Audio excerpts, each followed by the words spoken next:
Assalamualaikum dan selamat sejahtera kelas. Cikgu harap kamu dah bersedia untuk belajar matematik bersama dengan cikgu. Kita akan teruskan lagi bab 8, sukatan serakan data tak terkumpul daripada buku teks kamu muka surat 219 sehingga 223. Diharapkan kamu sudah bersedia.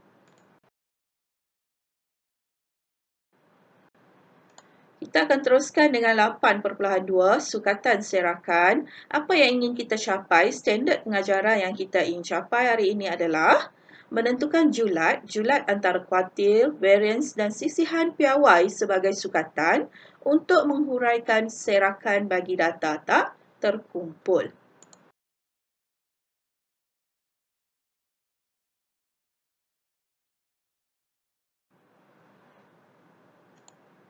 Okay, dalam subtopik 8.2 sukatan serakan ini, apa yang kita ingin belajar adalah tentang julat. Julat antara kuartil, varians, juga sisihan piawai. Keempat-empat ini sebenarnya dikenali sebagai sukatan. Yang ni, keempat-empat ini adalah sukatan untuk menghuraikan serakan bagi data tak terkumpul. Jadi untuk form 4 ini, empat ini yang kamu kena belajar. Julat antara kuartil, varians dan sisihan piawai. Okey, kita lihat dulu apa yang dimaksudkan dengan julat. Julat adalah nilai cerapan terbesar tolakkan dengan nilai cerapan terkecil. Jadi, cerapan terbesar tolak cerapan terkecil. Okay, cikgu tunjuk terus contoh. Diberi set data kepada kamu. Okay, daripada set data ni, cikgu nak kamu cari mana nilai terbesar. Okay, nilai terbesar dia adalah 40. Ni adalah nilai terbesar. Mana nilai terkecil? Paling kecil nilai dalam ni adalah 14. Okey, 14 ni adalah nilai terkecil. Jadi tugas kamu bagaimana nak mengira julat? Nilai cerapan terbesar. Terbesar kita 40. Tolakkan dengan terkecil kita iaitu 14. Jadi julat kita di sini 40 tolak 14 adalah 26. Itu cara untuk cari julat. Okey, bagaimana pula sekiranya diberi contoh data macam ni, diberi jadual macam ni. Jadi bagaimana kamu nak mencari nilai terkecil dan nilai terbesar? Okey, bagi jadual kita melihat kepada skor. Kita tak melihat pada kekerapan. Kita melihat pada data yang diberi. So daripada data yang diberi, nilai terkecil adalah 2. Nilai terbesar adalah 8. Jadi tugas kamu, cara nak cari julat, kita dah tahu. Nilai terbesar tolakkan dengan nilai terkecil. Jadi julat bagi data yang diberi adalah 6.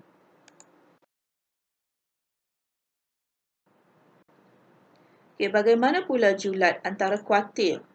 Julat antara kuartil ni adalah cara-cara untuk mencari julat antara kuartil. Cikgu ambil daripada buku teks kamu. Okey, kita lihat satu persatu. Bagaimana menentukan Q1 dan Q3 daripada set data? Apa yang dimaksudkan dengan Q1? Q1 ni adalah kuartil 1. Q3 ni adalah kuartil 3. Okey, bahagi tentukan median. Susun data mengikut tertib menaik. Okey, tu mula-mula kamu kena buat. Seterusnya tentukan median. Median ni, apa maksud median? Kita dah belajar sebelum ni. Median adalah data yang berada di tengah-tengah susunan data tadi. Bahagikan set data kepada dua bahagian. Satu bahagian sebelum median dan satu lagi selepas median. Q1 adalah data yang berada di tengah-tengah data sebelum median. Q3 adalah data yang berada di tengah-tengah data selepas median. Okey, jika data ganjil, Q1, median dan Q3 boleh terus dikenal pasti. Tapi kalau data tu genap, median Q1, Q3 perlu diperolehi dengan mencari nilai purata. Jadi julat antara kuartil adalah sebenarnya Q1 Q3 tolak Q1. Jadi untuk mencari julat antara kuartil sebenarnya, kamu kena mencari 3 perkara. Ada 3 perkara yang kamu kena kenal pasti. Median, kuartil 1, kuartil 3. Median, kuartil 1, kuartil 3. Barulah kamu boleh mengira julat antara kuartil, iaitu Q3 tolak Q1.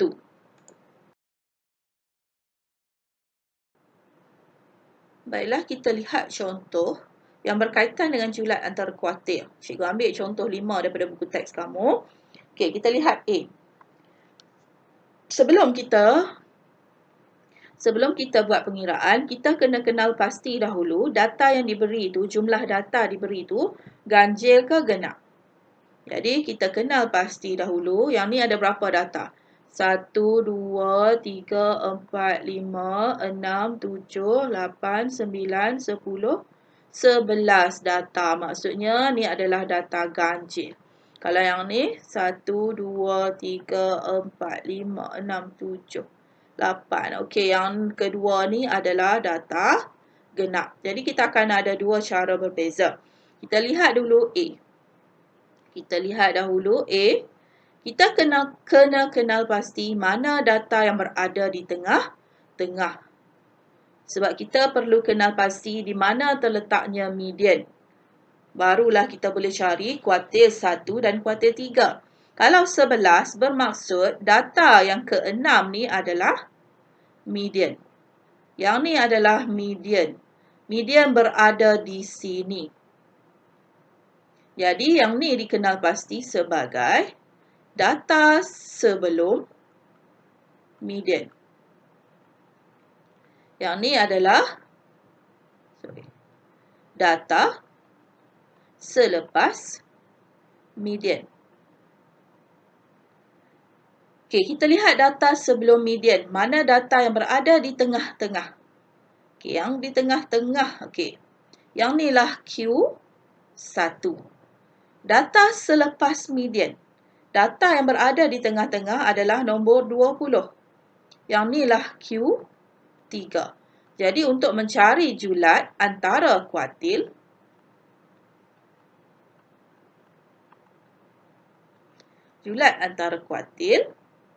Q3 iaitu 20 tolakkan dengan Q1 6. Jadi hasilnya adalah 14. Yang ni adalah bagi data ganjil. Bagi data ganjil, kita akan dapati satu nombor di tengah-tengah tu sebagai median. Tetapi bagaimana pula melibatkan data genap? Okey, data genap, apabila data genap, dia ada 8. Jadi kita kena kenal pasti di mana tengah-tengah bagi data ni. Pertengahan bagi datanya adalah di sini. Ni adalah tengah-tengah bagi data. Di sini adalah terletaknya median. Median walaupun dia tiada nombor kat tengah-tengah ni, tapi sebab dia genap. Jadi median boleh cari, sekiranya kamu perlu cari median. Cara dia adalah dengan mencari julat. Purata. Adalah dengan mencari purata. Tapi kita tak perlukan median. Kita hanya perlukan Q1 dan Q3. Tetapi sekiranya di soal bagaimana nak mencari, kamu perlu cari purata. 2.6 tambah 2.8 bahagi 2. Jadi kamu akan dapatlah median. Berapa median? 2.6 tambah 2.8 bahagi 2. Dapatlah 2.7. Ni sekiranya kamu perlu cari. Tapi kita tak perlu carilah untuk julat antara kuartil ni. Jadi kita melihat data sebelum median. Yang ni adalah data sebelum median. Bermula pada 2.8 sehingga 3. Ni adalah data selepas median. Okay, data selepas median. Kita lihat data sebelum median untuk cari Q1. Sebab dia adalah nombor genap, jadi dua data di tengah-tengah ni yang kita perlukan. Jadi Q1 kita adalah 2.5 tambah 2,5 bahagi 2. Kita nak purata. Jadi jawapan dia 2,5. Bagaimana pula dengan Q3? Dua data yang berada di tengah-tengah adalah yang ni. 2,9 tambah 3,0 bahagi 2. Kamu akan dapati berapa? Okey, sorry. Ambil kalkulator, tekan. 2,9 tambah 3,0 bahagi 2. Kamu akan dapat 2,95. So, julat antara kuartil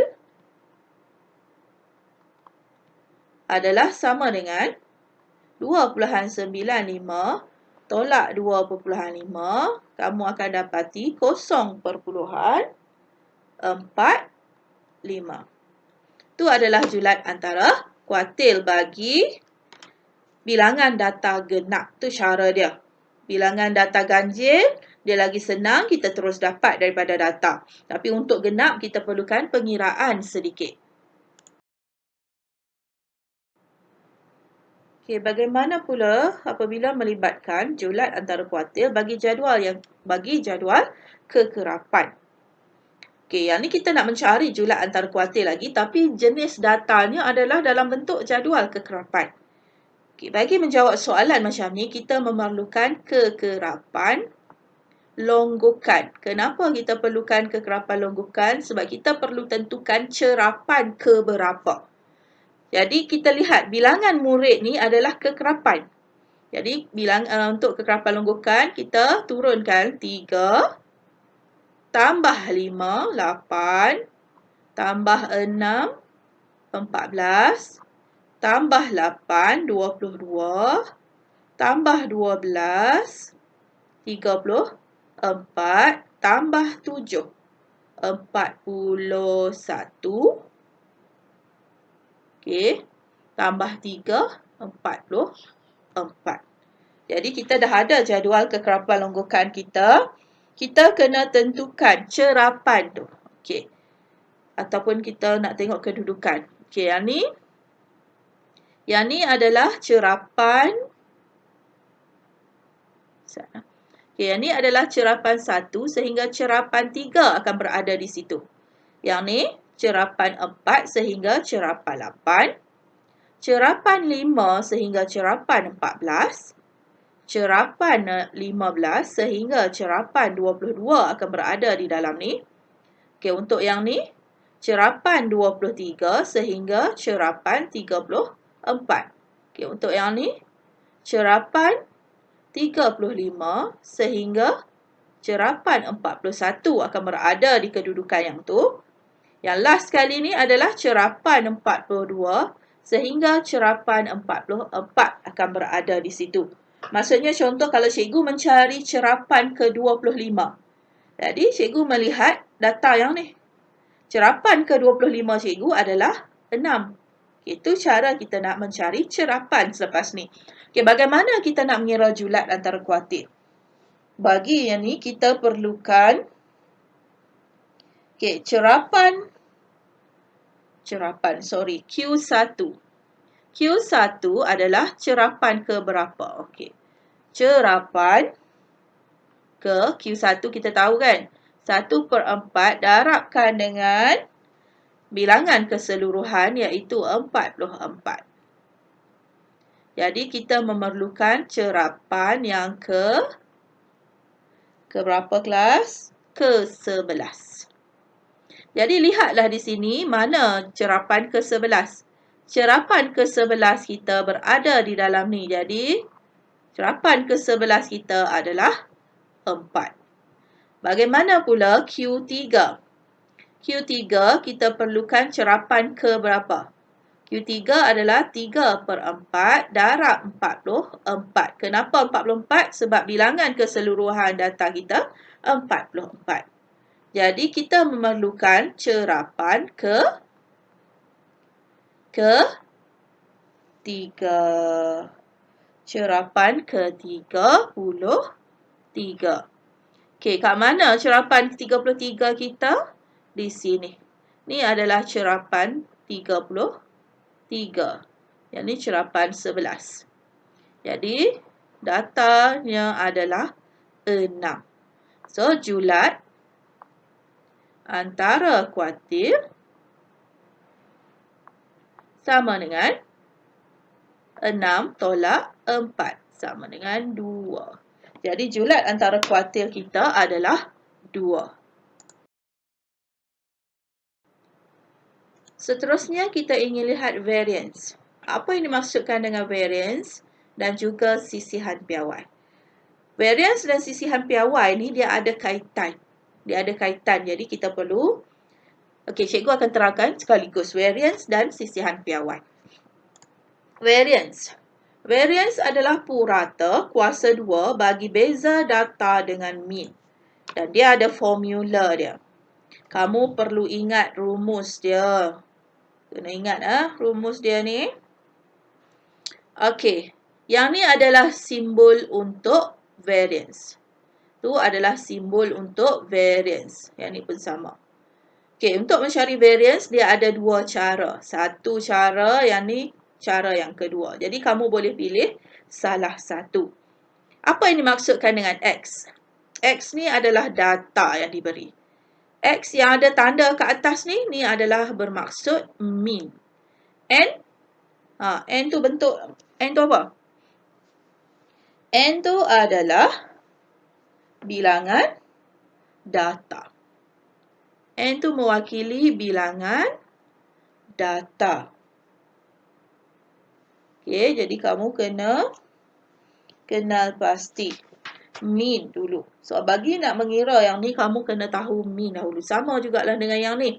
Kaedah yang kedua ni, data di kuasa 2. Tolakkan dengan mean. Okey, hasil tambah data kuasa 2 perkan dengan bilangan data. Tolakkan dengan min kuasa 2. Okey, itu adalah cara untuk mencari variance. Bagaimana pula sisihan piawai? Sisihan piawai ni adalah punca kuasa 2 variance. Apabila kamu dapat variance, kamu tak perlu risau, terus punca kuasa dia, kamu akan terus dapat sisihan piawai. Sisihan piawai ni digunakan untuk mengukur serakan data pada min. Diukur dengan unit yang sama dengan data. Sama dengan data. Okay, bagaimana formula dia? Formula dia sama dengan formula variance kecuali dia mempunyai punca kuasa 2. Sisihan piawai ni adalah punca kuasa 2 variance. Punca kuasa 2 variance. Apabila kamu dapat variance, kamu akan dapat sisihan piawai. Okay, kita lihat contoh. Tentukan variance bagi set data 2, 4, 5, 5, 6. Jadi, bilangan data kita, semua data yang ada adalah 5. Jadi, di sini kita tahu N kita sama dengan 5. Okey, cikgu keluarkan. Okey, ini adalah formula untuk cari variance. Jadi, bagaimana? Okey, kita perlu tentukan mean dahulu. Kita mencari mean kita dahulu. Mean kita label dia macam tu. Jadi, 2 tambah 4 tambah 5 tambah 5 tambah 6. Bahagikan dengan 5. Kamu akan dapat mean adalah sama dengan... Berapa mean kita? 4.4. So, apabila dah dapat mean, barulah kita gunakan formula yang ada ni. So, variance sama dengan hasil tambah. Jumlah. Ni jumlah. Jumlah data tolak min kuasa 2. Bermaksud data diberi 2, tolakkan dengan min kuasa 2. Tambah. Data yang kedua, 4. 4 tolak 4.4 kuasa 2. Tambah 5. 5 tolakkan dengan min 4.4 kuasa 2. Tambah 5 tolak 4.4 kuasa 2. Tambah 6. Tolakkan dengan 4.4 kuasa 2. Setiap data yang dia bagi ni perlu ditolakkan dengan min dan kuasa 2. Kuasa 2 berada di luar kurungan. Bahagikan dengan N kita adalah 5. So, tekanlah kalkulator. Kamu akan dapat 1.84 min kita. Ataupun kamu boleh guna cara yang kedua ni. Ni cara pertama. Okey, ni adalah cara pertama. Cara kedua. Cara kedua tu formula yang kedua. Okey, variance sama dengan dia kata hasil tambah X kuasa 2. Hasil tambah X kuasa 2. X tu adalah data yang diberi. So, 2 kuasa 2. Tambah 4 kuasa 2. Tambah 5 kuasa 2. Tambah 5 kuasa 2. Tambah 6 kuasa 2. So, hasil tambah X kuasa 2 kita dah buat perkan dengan N. Perkan dengan N kita iaitu 5. Tolakkan dengan min kuasa 2. Min kita 4.4 kuasa 2. Jadi, kamu akan dapat 1.84 juga. Jadi, ada dua cara untuk cari variance. Sama ada kamu nak guna formula yang pertama atau formula yang kedua.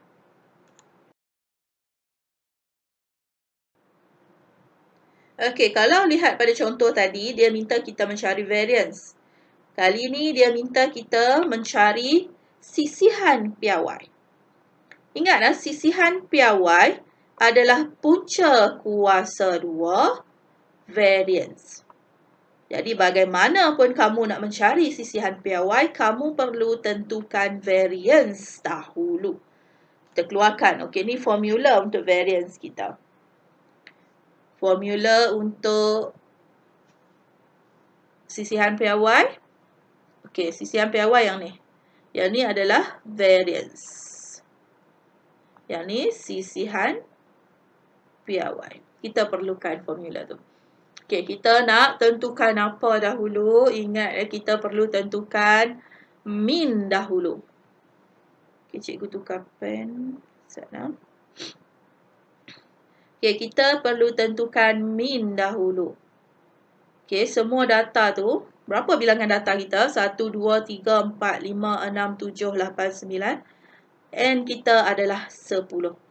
Jadi, 5 tambah 7 tambah 8 tambah 8 tambah 10 tambah 13 tambah 15 tambah 16. 16 tambah 20. Ni kita nak tentukan min. Bahagikan 10. Jadi, min kita adalah 11.8. Yang ni apa? Min. Ingat, ni adalah tanda untuk min.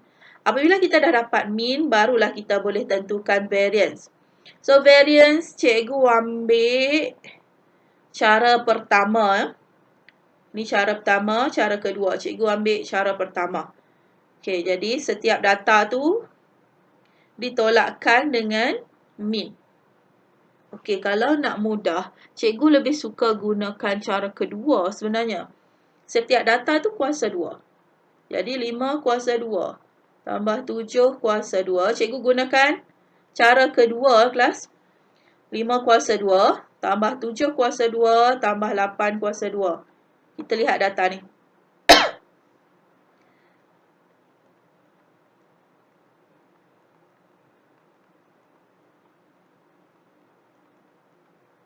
Setiap data tu dikuasa 2 kan. Bahagikan dengan data, bilangan data iaitu 10. Tolakkan dengan min kuasa 2. 11.8 kuasa 2. Jadi, kamu tekan kalkulator. Kamu akan dapati variance adalah 21.58. 58.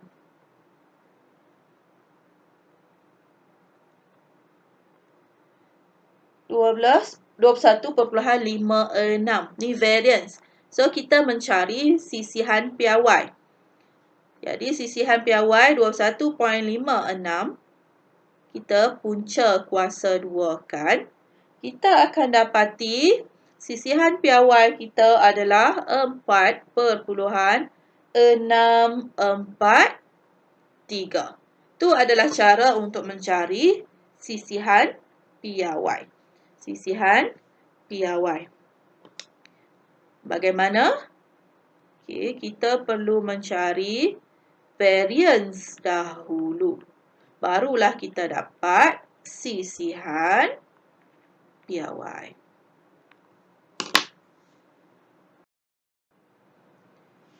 Seterusnya kita lihat contoh apabila melibatkan jadual kekerapan. Okey, diberi bilangan buku dan bilangan murid kepada kamu. Jadi, kamu ingat lagi tak bagaimana nak mencari min bagi data dalam bentuk jadual kekerapan macam ni? Bagaimana nak mencari min? Ingat lagi tak kelas? Bagaimana kita nak mencari min? Okey, min dicari, kamu perlu darabkan semua ni. Bilangan buku tu perlu darabkan dengan bilangan murid. Jadi kita darab. 0 darab 3 tambah 1 darab 5 tambah 2 darab 8 tambah 3 darab 2 tambah 4 darab 2. Bahagikan dengan jumlah kekerapan. Ni dipanggil jumlah kekerapan. Jadi 3 tambah 5 tambah 8 tambah 2 tambah 2. Jadi min kita di sini adalah 1.75. 1.75. Okey. Bagaimana nak mencari variance? Dan juga sisihan piawai, kita kena ingat formula ni. Jadi, kita cari dulu variance. Okey, variance kuasa 2. Ingat variance mesti kuasa 2. Okey. Variance dia ada cara pertama, cara kedua. Mana lagi senang? Cara pertama ke cara kedua? Kelas lagi senang. Kalau cikgu lebih suka cara kedua. So, hasil tambah data kuasa 2. Data kita ingatlah bila diberi jadual, kita perlu darabkan. Jadi, 0 darab 3 kuasa 2. Data tu kuasa 2. Jadi, 3 darab 0 kuasa 2. Kenapa cikgu tulis macam ni? Sebab kuasa 2 tu untuk data. Ni data kita. Ni X kita. Tetapi kenapa kita perlu darab 3? 3 tu adalah bilangan X kita. 3 darab 0. 5 darab 1. Okey. Tambah 5, 1 kuasa 2. Tambah 8,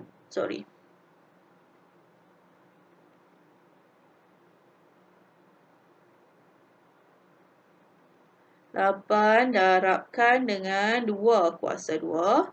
Tambah 2 darab 3 kuasa 2 tambah 2 darab 4 kuasa 2. Bahagikan dengan jumlah data. Jumlah data kita adalah 20. Kenapa 20? 3 tambah 5 tambah 8 tambah 2 tambah 2 adalah sama dengan 20. Tolakkan dengan min kuasa 2. 1.75 kuasa 2. Jadi, kita akan dapat sisihan piawai kita adalah 1.2875. Daripada sini, kita akan dapat sisihan piawai kita iaitu punca kuasa 2 1.2875 adalah sama dengan 1.1347. Okey, itu adalah cara untuk kita mencari sisihan piawai serta variance bagi data dalam bentuk kekerapan, jadual kekerapan. Ingat untuk variance ni jangan confuse. 3 ni adalah melibatkan kekerapan. Yang ni adalah kekerapan. Ni adalah data. Data yang diberi. Jadi data tu yang kena kuasa 2. 3 darab 0 kuasa 2. 5 darab 1 kuasa 2. 8 darab 2 kuasa 2. 3 darab 3, 2 darab 3 kuasa 2. Jangan pula kamu buat 2 darab 3 dalam kurungan kuasa 2. Okay, jawapan kamu akan salah nanti. Jadi careful lah dengan cara penulisan kamu. Okey, kita mesti merujuk pada contoh 9. Bagaimana kita nak menggunakan satu kaedah yang lain? Okey, tadi cikgu dah tunjukkan cara terus. Maksudnya direct je kita dapat soalan, kita terus guna formula. Okey, yang ni apabila dapat soalan jenis macam ni, bagaimana kita nak guna apabila kita membuat satu jadual. Okey, ni formula dia. Okey, jadual. Yang ni adalah kaedah alternatif. Okey, diberi data. Okey, ni jadual. Apabila kamu masukkan data-data ke dalam jadual ni, lagi senang kamu nak mengira. Okey, X ni adalah data daripada soalan iaitu 0, 1, 2, 3, 4. Bilangan murid adalah F. Yang ni X. Yang ni F. So, kita masukkan 3, 5, 8, 2, 2. Fx ni bermaksud data darabkan dengan bilangan buku darab bilangan murid. 0 darab 3, 0. 1 darab 5, 5. 2 darab 8, 16. Okey, 6, 8. X kuasa 2 ni maksudnya apa yang dia bagi ni? Kuasa 2. So, 0 kuasa 2, 0. 1 kuasa 2, 1, 2 kuasa 2, 4, 3 kuasa 2, 9. 4 darab kuasa 4 kuasa 2, 16. Fx kuasa 2 ni bermaksud kekerapan darabkan dengan X kuasa 2. Yang ni didarabkan. 3 darab 0, 0. 5 darab 1, 5. 8 darab 4, 32. 2 darab 9, 18. 2 darab 16, 32. Jadi kita lihat kekerapan. Bilangan kekerapan kita adalah 20. Fx kita, okay, tambah semua sekali tu. Fx kita bila ditambah semua sekali 35. Okey, seterusnya Fx kuasa 2 bila ditambahkan semua sekali dapat 87. Okey, apabila kita dah wujudkan satu jadual macam ni, lagi senang untuk kamu selesaikan. Min kita tahu bilangan data perkan dengan bilangan kekerapan. Min adalah bilangan data. So, bilangan data kita di sini adalah Fx. Bilangan data kita di sini adalah Fx, iaitu 35. Bahagikan dengan bilangan kekerapan, iaitu 20. Jadi, kamu akan dapat min 1.75. Daripada sini kita dapat kira variance. Variance adalah bilangan X kuasa 2. Yang ni kita guna. Kita akan gunakan kaedah yang kedua ni. Bilangan X kuasa 2. Bilangan X kuasa 2 kita adalah 87. Maksudnya bilangan data. Yang ni adalah jumlah X kuasa 2 tu. So, 87 bahagikan dengan 20. N kita 20. Tolakkan dengan min 1.75 kuasa 2. Kamu akan dapati sisihan variance kita adalah 1.2875. Sisihan piawai kita adalah punca bagi variance. Jadi, punca 1.2875 adalah sama dengan 1.1347. Okey, ini adalah cara apabila kita membuat satu jadual asing pula. Jadual lain daripada apa yang dia bagi.